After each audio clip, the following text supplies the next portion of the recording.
ہمارے channel AGO official کو subscribe کریں اور نئی اپڈیٹس کے لیے گھنٹی کے بٹن کو ضرور دبائیں۔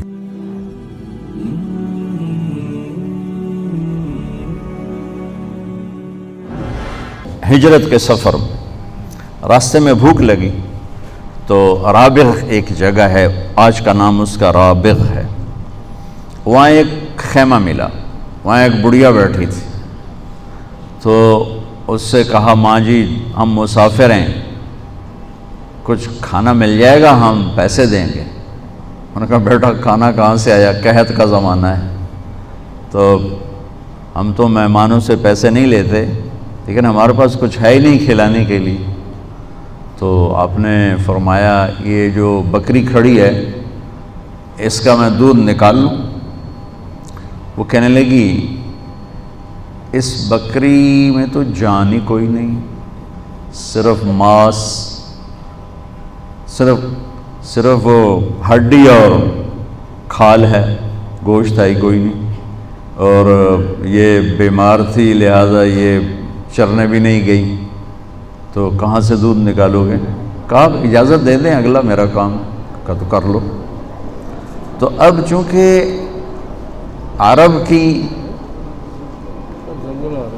زلزلہ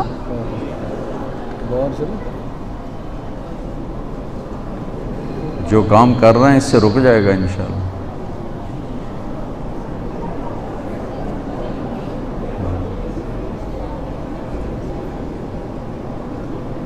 لا الہ الا انت سبحانک انی کنت من الظالمین۔ پڑھیں لا الہ الا انت سبحانک انی کنت من الظالمین، لا الہ الا انت سبحانک انی کنت من الظالمین، لا الہ الا انت سبحانک انی کنت من الظالمین، لا الہ الا انت سبحانک انی کنت من الظالمین، لا الہ الا انت سبحانک انی کنت من الظالمین۔ رک گئے؟ رک یہ اللہ کبھی کبھی زمین ہلاتا ہے کہ بندے دے پتر بن جاؤ، پیسے دے پیچھے ایمان نہ بیچو، بندے دے پتر بن جاؤ۔ اذا زلزلہ تو آگے آنے والا ہے، اذا زلزلت الارض زلزالها اخرجت الارض اثقالها وقال الانسان ما لها۔ جب زمین پر آئے گا ایک خوفناک زلزلہ، یوم ترجف الراجفہ تتبعها الرادفہ قلوب یومئذ واجفہ ابصارها خاشعہ۔ قیامت کے زلزلے کو قرآن جب بیان کرتا ہے نا تو قرآن کے لہجے میں ایک ہیبت پیدا ہو جاتی، ایک گرج پیدا ہو جاتی۔ تو عرب میں بیمار مردہ جیسی بکری سے دودھ نکالنا یہ تو عجب بات تھی، لہٰذا وہ جو اماں تھی نا بڑھیا، وہ آپ کو ایسے غور سے دیکھتی رہی کہ یہ بندہ کون ہے، اس کو اتنا بھی نہیں پتا کہ اس بیمار بکری میں سے کچھ بھی نہیں نکل سکتا۔ تو وہ غور سے دیکھنے کی وجہ سے آنکھوں میں اتر گئے، تو آپ نے اس کو باہر نکالا، اس کے تھنوں پر ایسے ہاتھ ہی پھیرا تھا کہ ویسے بھر کے لٹک کے نیچے اتر گئے۔ تو آپ نے پورا وہ برتن تھا بڑا وہ بھرا، بکری میں سے تو اتنا ہی دودھ نکلتا ہے، اور آپ نے پورا برتن بھرا، ابو بکر کو پلایا، عامر بن فہیرہ عبداللہ کو پلایا، پھر خود پیا، پھر دوبارہ نکالا اور فل بھر کے وہ بیوی کو دیا اور چل پڑے۔ جب شام کو اس کا خامد آیا، اس نے کہا یہ دودھ کہاں سے آیا؟ وہ کہنے لگی اس بکری سے۔ کہا تیرا دماغ خراب ہے، وہ اس میں سے تو پانی نہیں نکلتا، دودھ کہاں سے نکلا؟ کہا میں بھی یہی کہتی ہوں، پر ایک کوئی آیا تھا، اس کے ہاتھوں میں کوئی جادو تھا، اس نے تھنوں کو ہاتھ لگایا اور بھر گئے، اور یہ ضرب یہی نہیں اتنا پہلے نکال کے اپنے ساتھیوں کو بھی اس نے پلایا۔ تو انہوں نے کہا اچھا ان عتیلی ذرا بتاؤ وہ کیسا تھا؟ تو میں تھوڑا سا اشارہ پہلے کیا کہ وہ غور سے دیکھتی رہی کہ ایسے چوں نہ کڑھنا کی ہے، لہٰذا وہ جچ گئے نظروں میں آپ۔ تو اب اس نے آپ کا حلیہ بیان کیا، سبحان اللہ، آپ کے حلیے پر پوری کتابیں ہیں، لیکن جو لفظ یہ ماں بولی ہے نا، کسی ایک نے ایسے لفظ نہیں بولے، ایک نے، حالانکہ بڑے بڑے حضرت علی جیسی ہستیوں نے اب ہمارے نبی کا حلیہ بیان کیا ہے، جو سب سے بڑے فصیح انسان تھے اللہ کے نبی کے بعد، لیکن اس ماں جیسا کوئی نہیں بیان کر سکا۔ تو اب ترجمہ میں بعد میں کروں گا، اب الفاظ کی ردم سننا کہ کیا موسیقی ہے، کیا ردم ہے۔ کہنے لگی رأیت رجلا ظاہر الوضاء ابلج الوجه حسن الخلق لم تعبه ثجلة ولم تزر به سعلة وسيم قصيم في عينيه دعج في أشفاره وطف في لحيته كثافة في صوته سحل في عنقه سطع أزج أقرن أحور أكحل إن تكلم علاه البهاء وإن سكت علاه الوقار كأن من حلو المنطق لا فصل ولا نظر كأن منطقه خرزات نظم ينحدرن یا يتحدرن فهو أندر الثلاثة۔ کوئی اندازہ ہوا کہ کس طرح ایک جیسے گرتی آبشار ہو، ظاہر الوضاء ابلج الوجه حسن الخلق۔ کہنے لگی ابو معبد کیا بتاؤں، مجھے یوں لگا جیسے 14ویں کا چاند ہی کپڑے پہن کے زمین پہ اتر آیا۔ کیا ابلج الوجه، مجھے لگا جیسے 14ویں کے چاند نے کپڑے پہن کے زمین پہ آ کے ڈیرا لگا لیا۔ چمکتا چہرہ، نورانی چہرہ، سر سے لے کر پاؤں تک حسن ہی حسن، لم تعبہ فجر، پیٹ باہر نہیں نکلا ہوا تھا کہ برا لگے۔ میرے نبی کو بڑے پیٹ والا اچھا نہیں تھا۔ ایک صحابی آئے، پیٹ نکلا، آپ نے یوں انگلی ماری، کہا یہ یہاں نہ ہوتا تو کتنا اچھا ہوتا۔ آپ کھبے پاسے تھے، پیٹ سجے پاسے، آپ سجے پاسے تھے، پیٹ کھبے پاسے، تو ڈاکٹر یہ ایڈا موٹا ہوئے تو اس علاج کی کرنا مریضوں کو، تم تو بندے کی طرح کھایا کرو تاکہ تمہاری چربی نکلی ہوگی تو تم کیا علاج کرو گے۔ ایک ڈاکٹر کے پاس میں تو گیا تھا کسی اور کام کے لیے، تو وہاں ایک ڈاکٹر کے پاس رش بہت تھا۔ میں نے کہا یہ کون ڈاکٹر ہے اتنا رش ہو؟ تو خیر وہ میں نے اندر اپنا نام، میں نے کہا جو صرف ملنا ہے میرا نام بتا دو۔ وہ فوراً باہر آ گئے۔ میں نے کہا ڈاکٹر صاحب پہلے اپنا علاج تھا کرو، پیٹ سجے پاسے آپ کھبے پاسے ہو، تو اسی کی علاج کرنا ہے مریضوں کا۔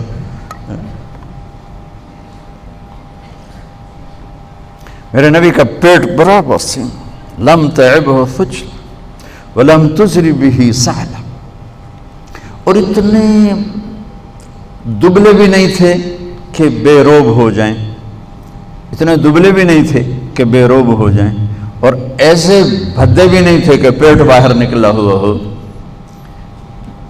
فی عینیہ دعج، آنکھیں بڑی خوبصورت۔ میرے نبی کی آنکھوں کے بارے میں کتنے الفاظ ہیں؟ ادعج، اشکل، اکحل، احور، اہدب، انجل، ابرق۔ سبحان اللہ۔ اور 7 لفظوں کا ایک مطلب ہے کہ کائنات میں ایسی حسین آنکھ اللہ نے کسی کی نہیں بنائی تھی۔ اب کی آنکھوں میں آنکھیں ڈال کے کوئی دیکھ نہیں سکتا تھا۔ آپ یوں دیکھا کرتے تھے اپنے ساتھ، ایسے یوں نہیں دیکھتے، ایسے دیکھتے تھے۔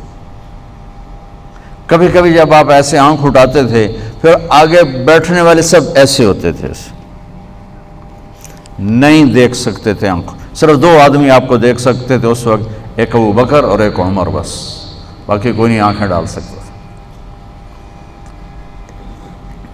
7 لفظ ہیں۔ فی عینیہ دعج، موٹی آنکھ تھی اور پتلی سیاہ تھی، سفیدی سفید تھی، باقی بھی جوڑ دوں۔ اشکل، سرخ دھاریاں، سرخ ڈورے، سرخ لکیریں تھیں، اور لمبی آنکھ تھی۔ احور، سیاہ پتلی۔ ادعج، موٹی۔ اکحل، سرما لگا ہوا۔ اہدب، پلکوں کے بال بڑے لمبے، بہت لمبے۔ یہ میرے نبی کی آنکھوں کا حسن ہے جو مختلف صحابہ نے بیان کیا، تو میں نے وہ سارا اکٹھا کر کے آپ کو بتا دیا، لیکن ماں جی نے کہا فی عینیہ دعج، اس لفظ دعج میں اس نے یہ ساری صفات کو اکٹھا کر کے بتایا کہ ان کی آنکھیں ایسی خوبصورت تھیں، فی اشفارہ وطف، ان کی پلکیں بڑی دراز تھیں، فی صوتہ سحل، آواز میں ایک پکڑ تھی، آواز دل کو پکڑتی تھی، دل کو کھینچ لیتی تھی۔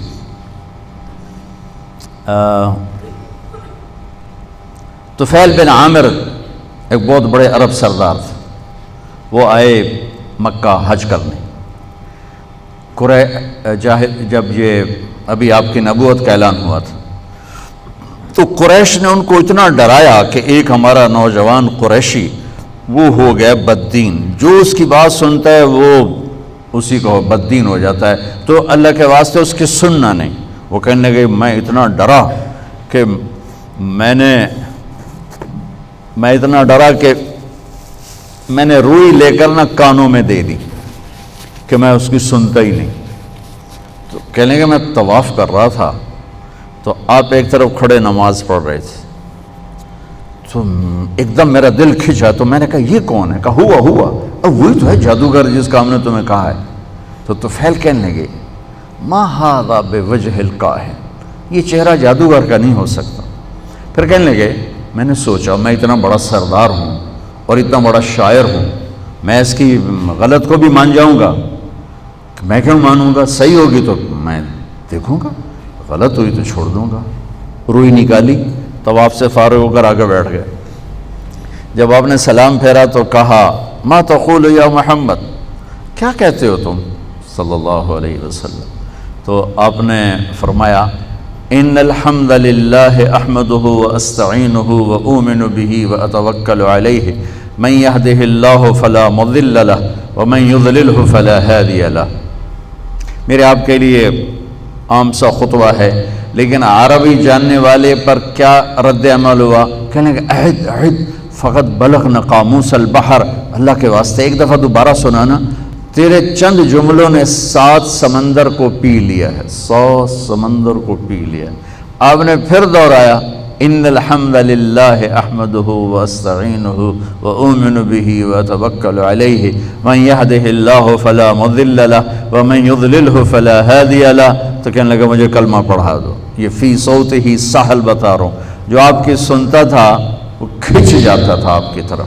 تو وہ ماں جی کہنے لگی فی صوتہ سحل، آواز میں ایک کشش، آواز میں ایک پکڑ، ایک گرپ، ایک گرفت، ایک ہیبت بھی، جلال بھی، جمال بھی، لطافت بھی، ہیبت بھی۔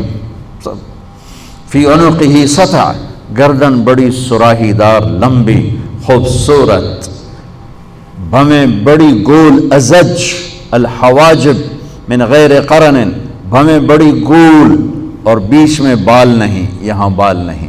ایک اور صحابی کی روایت بینہما عرق یدرہ الغضب، یہاں ایک رگ تھی، جب آپ غصے میں آتے تو رگ ایسے پھڑکنے لگتی تھی۔ آپ اپنے غصے کا اظہار تو فرماتے نہیں تھے، تو برداشت فرماتے تھے۔ برداشت میں باڈی کا جو ریئیکشن تھا اس میں یہاں ایک رگ تھی جو پھڑکنے لگتی تھی، یہ آپ کے غصے کی نشانی ہوتی تھی۔ ورنہ ویسے آپ کا جو اظہار کسی پر اگر غصہ ہے، اور غصہ بھی ذاتی نہیں ہوتا تھا، اس کی ہی کسی تربیت کے سبب ہوتا تھا، تو آپ کے غصے کا اظہار کیا ہے؟ آپ کو ابو ہریرہ پہ ناراضگی ہے، ادھر سے ابو ہریرہ آ رہے ہیں، آپ نے جب یوں دیکھا ابو ہریرہ آ رہے تو آپ صرف یوں کر لیتے تھے، بس۔